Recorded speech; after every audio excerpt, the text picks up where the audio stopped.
Es el magíster Gustavo Torres, experto en comercio internacional y medio ambiente, consultor externo de Naciones Unidas, y los temas a tratar son el panorama de las principales problemáticas medioambientales actuales, principales hitos en el desarrollo de la conciencia medioambiental, acuerdos multilaterales y problemática del tráfico ilícito asociado con las mercaderías sensibles medioambientalmente.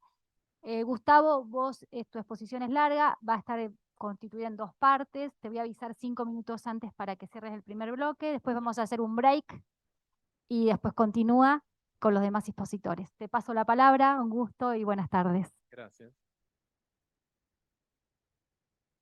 Bueno, mientras que llega Ahora te acercan el control remoto. ¿Cómo? Ah, la puedo hacer. Vamos a ver.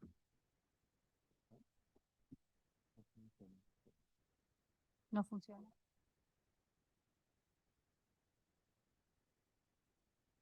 Un minuto, por favor. Bueno, mientras que se soluciona esto, buenas tardes para todos. ¿Puedes acercarle el micrófono si se ¿Sí? escucha mejor? Me spoilearon la presentación. No. Solamente dije los títulos. Algunas imágenes ahí. Así que gracias. Bueno, les decía, saludo, buenas tardes para todos. Mi agradecimiento a los organizadores por la invitación a participar de este encuentro. Como ven, en el título de mi presentación aludo a las aduanas verdes. Es claro que se le pueden dar distintos sentidos a esta expresión. Hace algún tiempo, en un encuentro con compañeros aduaneros de otro país, y hablando de estos asuntos, alguien me comenta que en su país tienen una aduana verde o ecológica, entendida como una oficina en la que se cumplían ciertos estándares de gestión ambiental respecto, por ejemplo, de la disposición de residuos, el uso de energía y otros aspectos que uno normalmente asocia con el cuidado del medio ambiente. Por cierto, todo eso es muy bueno, buenísimo. Pero lo de aduanas verdes, que figura en mi título, en mi presentación, se vincula con un proyecto desarrollado en el marco de Naciones Unidas, la iniciativa de aduanas verdes. No tiene que ver con esas aduanas verdes entendidas de esa manera. Por ahora, esta iniciativa de aduanas verdes es un proyecto en el campo de la capacitación, dirigido a funcionarios de aduana. La idea es brindar apoyo a las aduanas para que puedan capacitar a sus funcionarios en el tema del control de mercaderías incluidas en una serie de acuerdos medioambientales, que por supuesto ya vamos a ver en algún momento de mi presentación. Hace algunos años, ¿sí?, trabajé en el desarrollo de un currículo, un plan de estudio sobre este tema, y a esto me voy a referir en mi exposición, pero no al principio. La primera parte de mi charla la voy a dedicar para intentar realizar una especie de inmersión en algunas problemáticas ambientales desde distintas perspectivas, ¿sí? No algo sistemático, o sea, esto no, por supuesto no me lo tomo ni como si fuera una clase en la facultad o un taller de capacitación en los que suelo participar.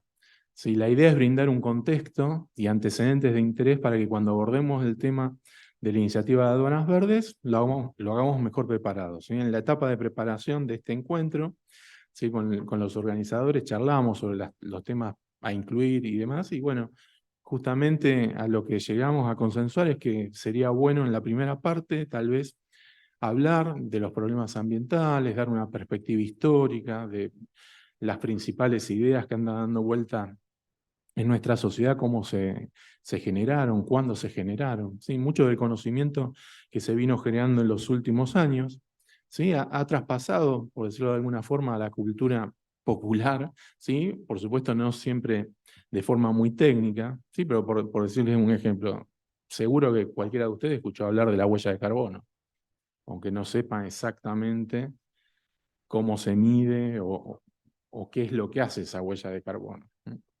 o algunos de estos problemas sobre los que se hablaba antes. Justamente la expositora que me antecedió en el uso de la palabra se refirió al problema del cambio climático, ¿sí? Que ha estado muy presente en los medios de comunicación en los últimos tiempos. Tal vez por eso otros problemas ambientales han quedado un tanto opacados ante la mirada pública. Por supuesto, los que sufren las consecuencias de esos otros problemas ambientales los tienen muy presentes. Imagínense si ustedes vivieran en una zona cercana a un río contaminado con sustancias tóxicas, ¿sí? Eh, regularmente hay inundaciones. Bueno, el tema ese de la contaminación lo tendrían totalmente presente, ¿sí? Agua contaminada, suelo contaminado, enfermedades, problemas para las distintas formas de vida.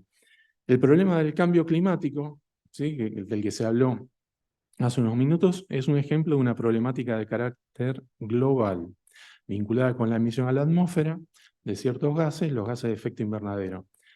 Existen otros problemas vinculados principalmente con la atmósfera y también tenemos problemas vinculados de manera directa con el suelo, con el agua, con la biodiversidad.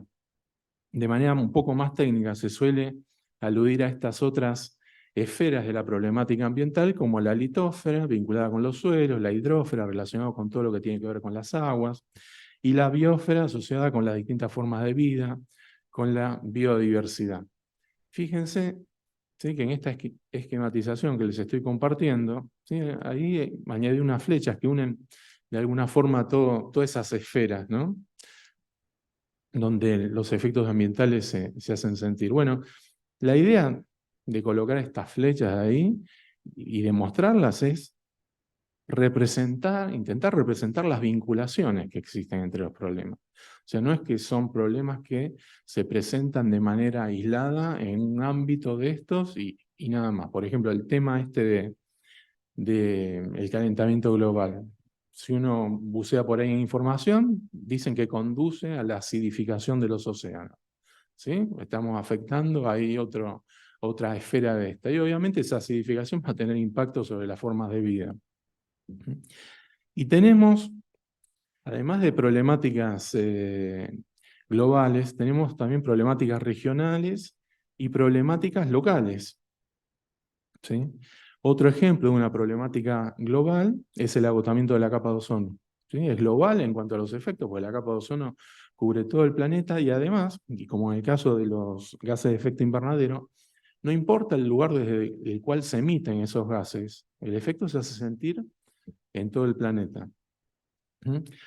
Sobre problemáticas locales, por ejemplo, podríamos mencionar la contaminación del aire en las grandes ciudades, debido fundamentalmente a las emisiones de los motores de combustión interna de los vehículos y las emisiones de ciertos procesos industriales. Fíjense acá en esta diapositiva que les estoy compartiendo. Esta es una fotografía de la ciudad de Los Ángeles, ¿sí? Hay una especie de nube de color ocre que flota sobre las construcciones. Bueno, eso es lo que se denomina el smog, ¿sí? O más técnicamente el smog fotoquímico, ¿sí? Algunos de los gases que componen ese smog son lo que se llaman contaminantes secundarios. Son compuestos que se forman a partir de ciertos precursores, por ejemplo, los gases emitidos por los motores de combustión interna, y en presencia de radiación ultravioleta, que es parte de la energía emitida por el Sol, se generan estos otros contaminantes secundarios, uno de los cuales es el ozono. O sea, el ozono lo tenemos allá arriba, protegiéndonos de la radiación ultravioleta, ¿sí? Y lo tenemos acá abajo como un contaminante, ¿sí? Dos caras de un mismo compuesto, por decirlo de alguna manera. Carola en su presentación habló de algo que yo pensaba referirme y por eso lo voy a omitir, pero es interesante, ¿no? Que estos problemas ambientales se pueden encarar desde distintos puntos de vista, ¿sí? Desde distintas miradas, ¿sí? Y eso es lo que o sea, ella, por ejemplo, se refirió mucho a la mirada, o esbozó entiendo yo, una especie de mirada más de tipo de intereses, ¿no? De un punto de vista político, económico-político y demás, pero esto se puede encarar desde un punto de vista estrictamente normativo, desde el punto de vista de los procesos, ¿sí? Desde el punto de vista ético, ¿sí? Y otras perspectivas. Y algo que está presente ¿sí? En estos problemas, ¿no? Porque está presente a nivel del conocimiento, no cómo llegamos a conocer estos problemas. Y bueno, acá la ciencia, ¿sí? Quiero hacer esta breve mención. La ciencia, ¿sí? Ha jugado un rol decisivo, ¿sí? Para la determinación de estos problemas, ¿sí? Por ejemplo, produciendo el conocimiento que ha llevado a la invención de determinados compuestos químicos o entidades, ¿sí? Acá cuando hablo de entidades estoy pensando en los organismos transgénicos, ¿no? En los organismos genéticamente modificados. ¿Mm? Para satisfacer ciertas necesidades, ¿no? Se crean estos productos, estas entidades, ¿sí? Y después resulta que tienen o pueden tener una afectación para el ambiente y la salud humana. Y también la ciencia, ¿sí? ¿Qué es lo que aporta? Bueno, aporta marcos conceptuales, teóricos que permiten identificar los problemas y sus soluciones muchas veces. En muchos casos de los problemas ambientales, ¿sí? De los que hablamos, están muy alejados de la experiencia sensorial cotidiana, ¿no? Un vertedero a cielo abierto con desechos peligrosos que está emanando olores, uno se da cuenta porque lo percibe el olor, ¿sí? Ahora, ¿cómo uno se da cuenta que hay un problema en la capa de ozono o que hay un problema de calentamiento global? ¿Sí? O que hay un agujero en la capa de ozono, como se dice. Bueno, esas son construcciones científicas, o sea, cobran vida, por decirlo de alguna manera, a partir del conocimiento científico. Y es también la ciencia la que nos alerta sobre los efectos perjudiciales para la salud humana y el medio ambiente de los compuestos químicos. ¿Sí? Es el conocimiento científico el que nos viene a decir que efectivamente la exposición a determinado compuesto químico en ciertos niveles con determinada periodicidad conlleva cierta probabilidad de contraer determinada enfermedad, ¿sí? Este conocimiento sobre los fenómenos y sus efectos es fundamental, es producido por la ciencia. Hay que realizar investigaciones, hay que invertir dinero, recursos, no es gratis. Y lamentablemente muchos países, ¿sí? No pueden invertir en investigación, ¿sí? Entonces, bueno, fíjense, ahí medio me metí un poquito, ya se deben estar imaginando por dónde viene la cosa, ¿no? Entonces, les cuento algo. Les quiero hacer un comentario. De algo que sucedió, ¿sí? Acá empezamos un poco con la perspectiva histórica, con el uso de algunos productos químicos en aplicaciones agrícolas y también industriales. Estamos hablando segunda mitad del siglo XX. Resulta que algunos compuestos, ¿sí? Resultaban prohibidos en los países donde se los producía porque se descubría efectos perjudiciales para la salud humana, ¿sí? A partir de su uso. ¿Ustedes qué se imaginan? ¿Que dejaron de fabricarlos? ¿Dejaron de generar ganancias con los mismos? Bueno, para nada, ¿sí? Continuaron exportándolos, sobre todo a los países pobres, en vía de desarrollo, donde no existían los recursos para llevar a cabo estudios que alertaran sobre sus efectos. ¿Sí? Piensen que estamos hablando de una época en la que todavía no existía Internet, no existía el acceso a la información que tenemos hoy en día. Uno de los acuerdos, y acá nos metemos, ¿sí? un poquito en temática aduanera, uno de los acuerdos que tenemos en la iniciativa de Aduanas Verdes justamente está dedicado a sortear esta asimetría en el manejo de información. Es el convenio de Rotterdam, ¿sí? De manera muy resumida podemos decir que este convenio establece procedimientos para que los países compartan información acerca de los productos que están prohibidos o rigurosamente restringidos en su territorio. De esta forma, todos los países, ¿sí? Pobres, ricos, de ingresos medios, lo que sea, pueden acceder a la información necesaria para adoptar una decisión informada acerca de prohibir, permitir o permitir bajo ciertas condiciones la importación de estos productos. Entre los productos químicos contemplados en este acuerdo, tenemos uno que me imagino es conocido por todos ustedes, ¿sí? O que al menos habrán escuchado hablar, el DDT, el insecticida, el plaguicida, ¿sí? Este producto, este compuesto químico, pertenece a la familia de los llamados contaminantes orgánicos persistentes. Son compuestos pertenecientes al ámbito de la química orgánica que no se descomponen fácilmente, tienen una larga vida y son muy tóxicos. Y además se bioacumulan, ¿sí? Hay efecto de biomagnificación. ¿Sí? ¿Vieron esas caricaturas que dicen que el pez grande se come al chiquito y así? Bueno, o sea, se va acumulando el material tóxico, ¿sí? El material graso de estos organismos y después finalmente nosotros vamos y comemos de eso, ¿sí? Ok. Entonces ahora, a ver, fíjense ahí, les pongo el nombre completo de este convenio, que es mucho más largo. Sí, es mucho más largo. Nosotros por comodidad nos referimos directamente al convenio de Róterdam. Y así vamos a hacer con los demás. Fíjense, ahí también aparece el convenio de Estocolmo sobre contaminantes orgánicos persistentes y tenemos otros acuerdos incluidos. Estos son todos los acuerdos que tenemos incluidos en la eh, iniciativa de aduanas verdes. Los dos primeros tienen que ver con el ámbito de la biodiversidad, ¿sí? El llamado CITES, ¿sí? Que es un convenio acerca del comercio internacional de especies de fauna y flora en peligro de extinción. Y el segundo es uno que tiene que ver con la seguridad en la biotecnología. La biotecnología, que es los productos transgénicos o también llamados organismos genéticamente modificados, ¿sí? O organismos vivos modificados, nos estamos refiriendo a lo mismo. Por allí tenemos otra serie de acuerdos, ¿sí? El resto de los acuerdos son todos vinculados a productos químicos. Tenemos el protocolo de Montreal, sobre el cual ahora vamos a hablar un poquito más, el convenio de Basilea sobre los movimientos transfronterizos de desechos peligrosos. Tenemos uno que se negoció hace relativamente poco, y no porque la temática fuera novedosa, que es un acuerdo sobre mercurio, ¿sí? El convenio de Minamata. Y finalmente tenemos allí al fondo un acuerdo que estrictamente hablando no es de tipo medioambiental. A estos acuerdos, ¿no?, medioambientales se los conoce con el acrónimo de AMUMAS, Acuerdos Multilaterales Medioambientales. ¿Sí? Multilaterales, ¿por qué? Porque están abiertos a la firma de todos los países. ¿Sí? Así como hay multilaterales, hay acuerdos regionales. ¿Sí? Y por supuesto que hay muchísimos más que estos que estamos viendo acá. Estos en realidad están seleccionados porque contienen disposiciones que afectan al comercio internacional, entonces son de interés de las aduanas.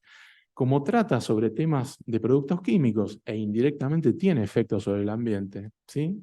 Porque en definitiva la Convención de Armas Químicas, imagínense que las sustancias que se manejan ahí no deben ser muy buenas, ¿no?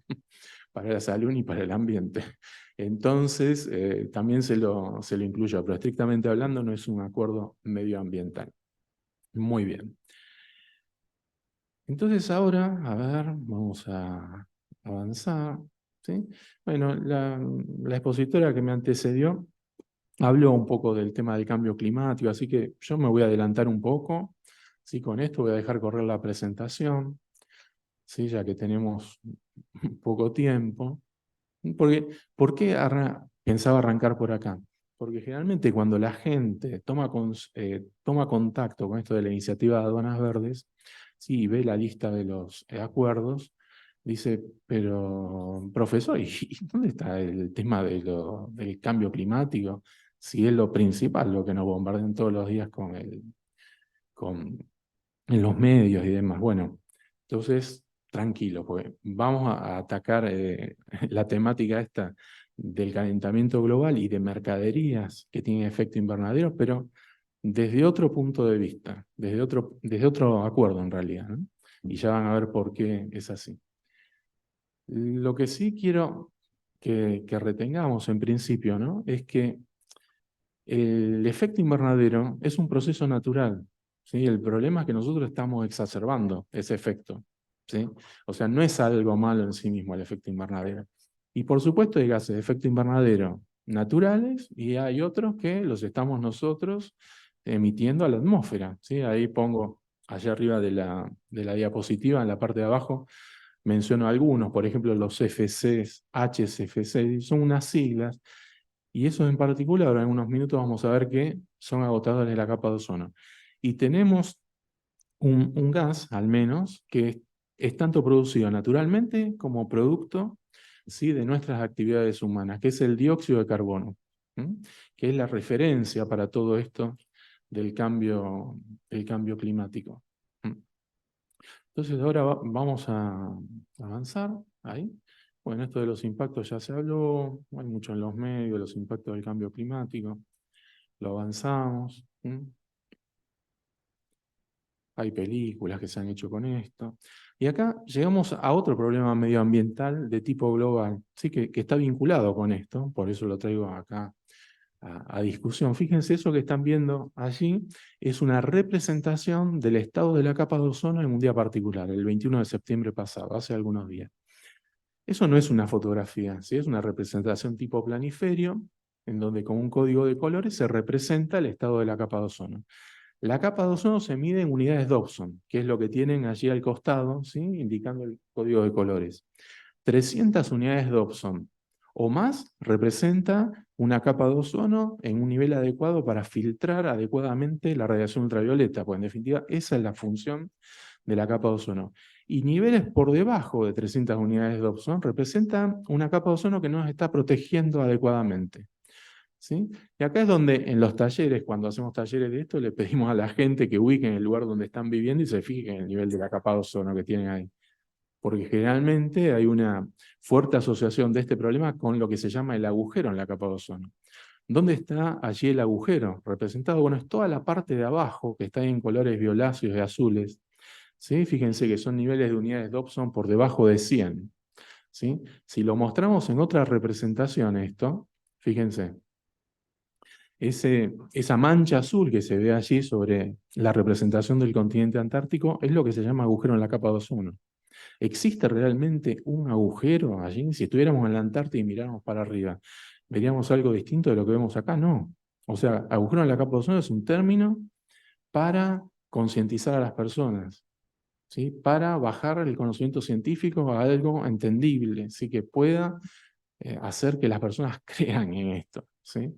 ¿Y por qué este agujero aparece en el hemisferio austral en las primaveras, ¿no? Desde mediados de agosto más o menos y va hasta diciembre. Después desaparece, aunque como hemos visto en el resto del planeta hay niveles inferiores de ozono. ¿Por qué está causado el agotamiento, ¿sí? Este nivel bajo de ozono en general? Bueno, por compuestos producidos por el hombre que los usamos habitualmente en distintas aplicaciones, ¿sí? Ustedes están sentados en unas sillas muy mullidas, ¿no? Esas espumas que hacen ese mullido del asiento, o las espumas de los colchones, por ejemplo, probablemente hayan sido fabricadas con alguna de estas sustancias que agotan la capa de ozono. El principal uso que tienen hoy en día es en los equipos de refrigeración de aire acondicionado. ¿Sí? El equipo de aire acondicionado que tenemos en nuestra casa seguramente tiene una sustancia, ¿sí? O qué es esta, o es una que ahora vamos a ver inmediatamente que tiene otro problema ambiental. Estas sustancias tienen unos nombres característicos, por ejemplo, CFC. ¿Qué significa eso? Clorofluorocarbono. Clorofluorocarbono. Son derivados halogenados de hidrocarburos básicos, hidrocarburos lineales. Tenemos HCFCs, hidroclorofluorocarbonos, HBFC, hidrobromofluorocarbono. Los agentes que agotan el ozono son el cloro y el bromo en determinados compuestos. Tenemos uno que se utiliza como plaguicida, el bromuro de metilo. Tenemos uno como era el tetracloruro de carbono. Digo era porque ya está prohibido, ¿no? El tetracloruro de carbono se usaba como solvente y hay muchos más listados. Todos estos están regulados por el Protocolo de Montreal. Protocolo de Montreal. Entonces ahora, ¿sí? Lo que quiero compartir con ustedes es una perspectiva desde la evolución tecnológica, ¿sí? Que han tenido estos productos y charlamos un poco de los problemas asociados, ¿no? Imagínense que estamos hablando del aire acondicionado que tenemos en nuestra casa, ¿no? Pero algo parecido podríamos hablar, no sé, respecto de equipos de aire acondicionado industriales, no sé, de los contenedores reefer, ¿sí? De las heladeras de nuestras casas y demás. Bueno, cuando aparecieron estos aparatos, ¿sí? La primera parte del siglo XX, utilizaban como el fluido frigorígeno, ¿sí? O coloquialmente uno le dice el gas que tiene el equipo. ¿Sí? Yo digo fluido porque en realidad dentro del equipo en algún momento está en estado líquido y en otro momento está como gas. ¿Sí? Ese fluido dentro del equipo hace un efecto parecido a como si uno volcara acá sobre la mesa un poco de agua y quiere sacar el agua de la mesa y le pide a alguien, no sé, un trapito, ¿no? Entonces uno agarra el trapito, lo embebe, lo lleva a otro lado, saca el agua, vuelve, agarrar el agua, bueno, este fluido hace el efecto que donde en lugar de agua, imagínense que es el calor que está acá. Toma el calor, se lo lleva afuera. ¿Vieron que si uno va al lado de afuera? Bueno, la sustancia que se usó en con estos equipos de aire acondicionado es esa que estamos viendo en pantalla, que se llama CFC12. ¿Sí? Lo fabricaba la compañía DuPont, ¿sí? Freon 12 era la marca comercial. Fueron tan utilizados estos productos que se habla de los freones, así en general, para referirse a estos gases. Luego, ¿qué pasó? Se descubrió, tiene afectación del ozono, ¿sí? Entonces, ¿qué se dijo o qué se promovió desde el protocolo de Montreal? Bueno, lo prohibimos, ¿sí? Está prohibido en países desarrollados desde 1996, en nuestros países de 2010. Y usamos algo que no agote tanto el ozono, al menos, ¿no? Hoy en día se usa ¿sí? En muchas aplicaciones, que se llama HCFC22, hidroclorofluorocarbono, ¿sí? Ese número 12 o 22 tiene que ver con la composición química del producto.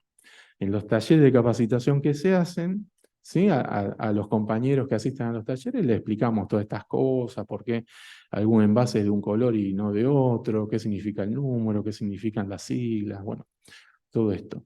¿Y cómo sabemos que ese agota menos el ozono que el CFC12? Bueno, porque los científicos desarrollaron un coeficiente, es una forma de medir esa afectación del ozono que se llama PAO, potencial de agotamiento del ozono.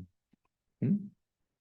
El CFC12 tiene 1 y el otro, fíjense, tiene 0,055. Es decir, que agota muchísimo menos el ozono, ¿sí? Respecto del CFC12. Ok, usemos esto entonces. ¿Y por qué no usar, ¿sí? Algo que directamente tenga 0 de potencial de agotamiento del ozono? ¿Sí? Sí, hay. Tenemos ese ahí. Que tener fe. Que la ciencia descubre cosas. Ese, por ejemplo, que tenemos, si uno fuera a comprar un equipo de aire acondicionado hoy, seguramente tendría R410A como agente refrigerante. Fíjense, es espectacular, tiene 0. ¿Sí? Los HCFC se están eliminando, ¿sí? Hay que sacar una licencia, hay que conseguir cuotas, ¿sí? Eso es lo que tienen que controlar los compañeros de aduana. Ahora, pero fíjense cuando vemos estos gases desde la perspectiva del calentamiento global, ¿sí? ¿Cómo se mide la distinta contribución al calentamiento global de los distintos gases? Comparándolo contra el calentamiento que produce el dióxido de carbono, ¿sí? Por convención, el dióxido de carbono vale 1, esa contribución, que se llama potencial de calentamiento atmosférico, o en inglés GWP, Global Warming Potential. Fíjense, no se asusten, agárrense de la silla. Agárrense de la silla, fíjense.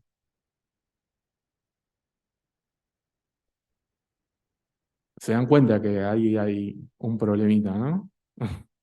Ahí hay un problemón, ¿sí? Porque, y además, para echar un poco más de sal en la herida, ese HCFC22 durante muchos años se promovió, ¿sí? El uso. En el proceso de producción de ese HCFC22 aparece como un subproducto, que es inevitable que aparezca, un HFC, ¿sí? Hidrofluorocarbono. No tiene cloro, no tiene bromo, no agota el ozono, tiene PAO igual a 0. Pero fíjense el potencial que tiene. ¿Cuánto están leyendo? 14.800, ¿no?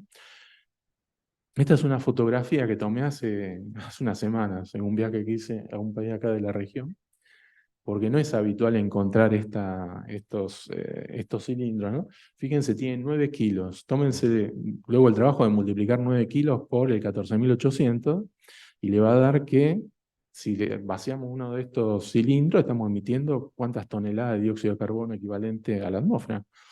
Muchísimos, ¿no? Bueno, hoy en día son los grandes malvados, ¿no? De este problema, pero obviamente que cumplen una función, ¿sí? Por ejemplo, ¿se acuerdan que en la época de la pandemia las vacunas de Pfizer, las que tenían que tener una temperatura de almacenamiento muy baja? Bueno, los equipos de almacenamiento con esas temperaturas tan bajas, una de las sustancias que usaban era esta, porque por las características físico-químicas que tienen le permite alcanzar esas temperaturas tan bajas, ¿sí? Bueno, fíjense, un poco de humor, distendemos un poco, ¿no? Pues fíjense, acá esto apareció, es una... eh, eh, eh, el 23 todavía no. No, ahora vamos a ver cómo viene la mano con eso. Fíjense, un poco de humor, ¿no? Esto tiene varios años ya, en la época de la transición, ¿sí? Que se estaba haciendo favoreciendo el uso de los HFC, que no agotan el ozono, pero son gases de efecto invernadero. O sea, la idea es que, sí, estos son dos edificios en llamas, ¿viste? Y uno para salvarse del problema del agotamiento en la capa de ozono termina hundido en el problema del calentamiento global. Obviamente hay que resolver los dos problemas al mismo tiempo, ¿sí? O hay que tratar de hacer eso. Bueno, el protocolo de Montreal tomó nota, o las partes, ¿no? Porque en realidad el protocolo así no, como entidad no existe, son las partes, los países que forman, que lo conforman, ¿no? Que toman decisiones. Después de muchas negociaciones, acordaron enmendar el protocolo de Montreal en 2016, ¿sí? Una reunión que se hizo en la ciudad africana de Kigali, por eso se llama enmienda de Kigali. Y entonces, ¿ahí qué se acordó? Bueno, primero, que todas las importaciones y exportaciones de estos productos tienen que estar sometidas a licencia, ¿sí? Licenciamiento. Y después, los países desarrollados desde el 2019 ya están con limitaciones en la producción y el consumo. Y nuestros países comenzamos con las limitaciones en 2024, ¿sí? O sea, el año que viene. Ahí en la diapositiva aparece una indicación de país artículo 2, artículo 5. ¿Eso a qué se refiere? En el artículo 2 del protocolo de Montreal, en el artículo 5 aparecen las provisiones estas que hacen que algunos países tengan que comenzar antes los cronogramas de reducción que otros, ¿sí? Por las condiciones que se establecieron, resulta que en general la mayoría de los países en vía de desarrollo son países de artículo 5, países desarrollados de artículo 2. Fíjense esto, ¿no? Porque un poco en la presentación esta quería presentarle algunos datos o alguna información así curiosa, porque al menos a mí me llama la atención. Ahí estamos viendo un equipo una parte de un equipo de aire acondicionado split, ¿sí? El evaporador, el embalaje de cartón. Y fíjense lo que dice acá. ¿Se acuerdan? Es el que acabamos de ver, R410A. Y fíjense, dice environment friendly, amigable con el ambiente. No, pero, señor, no es nada, no es nada amigable con el ambiente. O sea, no agota el ozono, pero es un gas de efecto invernadero. O sea, no solamente un gas de efecto invernadero, es un potente gas de efecto invernadero. Este en particular, el R410A, es una mezcla de gases, ¿no? De HFC. Y este tiene, fíjense, un potencial de calentamiento, perdón, de 2088. ¿Sí? 2088. O sea que hay que andarse con cuidado. Bueno, ¿qué es lo que está planteado para estas sustancias? ¿Sí? Esto que estamos viendo en pantalla es un resumen del cronograma de reducción de producción y el consumo para estas sustancias. La línea azul es para los países desarrollados, ¿sí? Ellos ya en el 2019 tuvieron que hacer una reducción del 10% respecto del nivel de la línea base, ¿sí? Línea base calculada en cantidades equivalentes de dióxido de carbono, ¿sí? Para unificar todos los distintos potenciales de los gases. Bueno, la línea base, ¿qué es? Es un valor que cada país calcula en función de sus antecedentes históricos de importación. Y fíjense, es un cronograma, ¿sí? Con reducciones graduales. Es lo mismo que se siguió con las sustancias agotadoras de la capa de ozono, ¿sí? Nada más que en este caso, por ahora no está planteada la eliminación, está planteada, ¿sí? El llegar a un equilibrio, una meseta, en un valor relativamente bajo de la línea base. Los países en vías de desarrollo siguen las otras dos líneas. En nuestros países, lo de Latinoamérica, la línea naranja. Si la otra línea son para un grupo de países, sí, que negociaron por su cuenta un comienzo tardío del cronograma. Son los países, algunos países que están alrededor del Golfo Pérsico. ¿Y cómo vamos a cambiar, no? ¿Cómo vamos a cambiar? ¿Sí? O sea, ¿cómo se va a hacer esto? Bueno, se va a hacer esto, ¿sí? Tal vez algunos se estén preguntando si tenemos sustancias para reemplazar estas que son tan malas para el medio ambiente. La respuesta es que sí, ¿sí? Es lo que se llaman sustancias o refrigerantes de cuarta generación, ¿sí? Son seguras, no agotan en la capa, seguras para la seguridad personal, ¿no? No agotan la capa de ozono y tienen nula o baja contribución al calentamiento global. Fíjense, acá estamos viendo una de estas sustancias, también tienen estos nombres químicos estrambóticos, ¿no? Para el que no tiene formación en química, hidrofluoroolefina, ¿sí? ¿Qué son estas? Bueno, son hidrocarburos no saturados, ¿sí? Que están halogenados. Este en particular, identificado como 1, 2, 3, 4 YF, es el que se está usando ya en los aire acondicionados de los vehículos automotores, ¿sí? Estados Unidos, Europa y Japón, tres de los principales productores ya acordaron y ya migraron a estas sustancias, ¿sí? Hasta antes que hicieran esta migración, utilizaban un gas que tenía 1430 de potencial de calentamiento atmosférico. Y lo que también se está planteando es una vuelta a lo que se conocen como los refrigerantes naturales, los hidrocarburos, por ejemplo, el propano, el isobutano. Esto es lo mismo que está, por ejemplo, en un encendedor, ¿sí? Es esto. Bueno, y si hablamos de refrigerantes de cuarta generación, ¿sí? ¿De qué generación serán estos que vimos antes, no? Sí, así, para que no decaiga el entusiasmo. Bueno, el HCFC 22 y el otro, los HCFC, son de tercera generación, ¿sí? Eran seguros, son seguros, no agotan el ozono. Hasta ahí llegamos. Los de segunda generación, perdón, los de segunda generación son seguros, ¿sí? Pero es el CFC12, tenía problema de agotamiento de la capa de ozono y el cambio climático. Y los de primera generación, entonces, primera generación, queremos saber primera generación. Bueno, primera generación, ¿sí? ¿Qué pasa con la primera generación de refrigerantes? Estamos hablando a principios del siglo XX. Bueno, cualquier cosa que sirviera como sustancia refrigerante se usaba. Y el problema es que en general eran sustancias tóxicas o inflamables. Y la tecnología de aquel momento no permitía manejar de manera segura esto, con lo cual había accidentes y compromisos de vidas, materiales y demás. Entonces, imagínense, el sector tecnológico de ciencia se abocó a la búsqueda de un mejor refrigerante y lo consiguieron, que es el CFC12. Pero claro, no estaban, todavía no se preveían estas problemáticas que estamos hablando. Ahí estamos viendo una fotografía de un señor, ¿sí? Que espero que nadie me diga que sí lo conoce porque abandono la sala Gustavo, inmediatamente. 5 minutos. 5 minutos, bueno. Bueno, este señor se llama Thomas Midley, ¿sí? Debe tener un padre que se llamaba igual porque le pusieron Junior. Es un inventor americano, un ingeniero americano. Y a este señor le debemos el invento de los CFC. Y no del CFC, esta sustancia que estábamos viendo recién. Y no solamente eso, también inventó otra cosa muy interesante en su momento. Inventó el plomo tetraetilo o el tetratilo de plomo como aditivo para la nafta, para la gasolina, para aumentarle el octanaje, para mejorar la performance de los automóviles. ¿Sí? Por perdón, para los que a lo mejor se perdieron, la contaminación con plomo en las grandes ciudades fue uno de los problemas gravísimos que salió a la luz en la década del 70, ¿no? Ya está solucionada en gran parte. Bueno, a este señor lo galardonaron por estos inventos, digamos, porque pues en definitiva el CFC cuando apareció era una sustancia maravillosa, maravillosa. Es más, esos CFC, además de utilizarlos como no eran tóxicos ni inflamables, se utilizaron como propulsores en los aerosoles, ¿sí?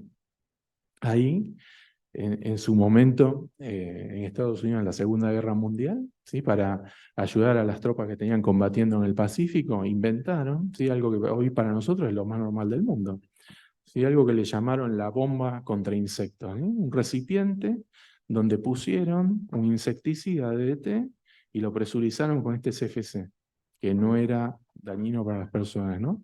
Para extraer el spray del insecticida. Bueno, este señor, ¿sí? Como se dice en algunas crónicas, tiene la dudosa reputación de haber contribuido a 2 catástrofes climáticas, ¿sí? En algunos lados se lo caricaturiza diciendo que es el organismo vivo más peligroso para la atmósfera que pisó el planeta. Bueno, entonces me parece que vamos a llegar hasta acá con esta primera parte. No sé, ahí los organizadores.